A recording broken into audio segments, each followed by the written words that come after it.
काल सई संध्याकाळच्या टायमाले काय वारं उदान होतं बापा बापा. हापा तुफानच वारं उदान होतं ना. तर त्यात अचलपूर तालुक्यातल्या पत्रोड गावचे एक कास्तकार आहेत दिनेश निमकर. याच्या 3 एकर वावरातली जी पपई आहे की नाही पुरी ढासळली ना भाऊ हो. लाखो रुपयाचं शेतकऱ्याचं नुकसान झालं आहे. सध्या पपईचा म्हणजे किरकोळ भाव जरी म्हटला तर 25 ते 30 रुपये किलो अशी पपई मार्केटात खपत आहे. पहा राजे हो, निरा पपई की नाही निरा सळाच पडला आहे हो या कास्तकाराचा. आता सांगा, एका बाजूनं सुलतानी दुसऱ्या बाजूनं आसमानी संकटानं की नाही कास्तकाराचं कसे हाल होऊन राहिले. याचं मोठ्या मोठ्या पपयात ना भाऊ हो. हां, तर सदर शेतकऱ्याचं जे पंचनामा करून महसूल मंडळानं पंचनामा करून याला नुकसान भरपाई द्या बा काहीतरी. नाही तर कास्तकार बिचारा रात्रंदिवस मेहनत करते आणि एखाद दिवशी असं वारं उदान येते आणि त्यात पुऱ्या कास्तकाराचं जे मेहनत आहे की नाही पुरी मिट्टी मोल होऊन जाते. त्याचं हे दृश्य पहा.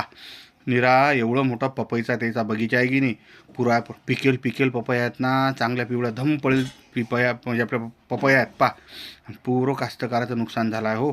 सांगा आता काय करा. तर काल हे घटना झाली भाऊ. बरं, बाकीच्या एरियात लई ठिकाणी गहू लोक जे झोपले, बगीचे संत्र्याचे घसरले, तर असे नुकसान झाल्याच्यानं या कास्तकाराचं की नाही लाखो रुपयाचा हातात आलेला घास हा या आसमानी संकटानं की नाही हिरवून घेतला आहे म्हटलं भाऊ.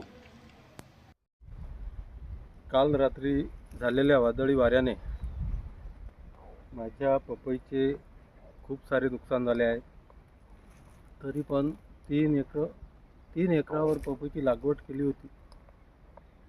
त्याच्यातून जेमतेम 1200 झाड काल रात्री वादळी वाऱ्याने तुटून पडले आणि माझे 6 ते 7 लाख रुपयाचे नुकसान झाले आहे.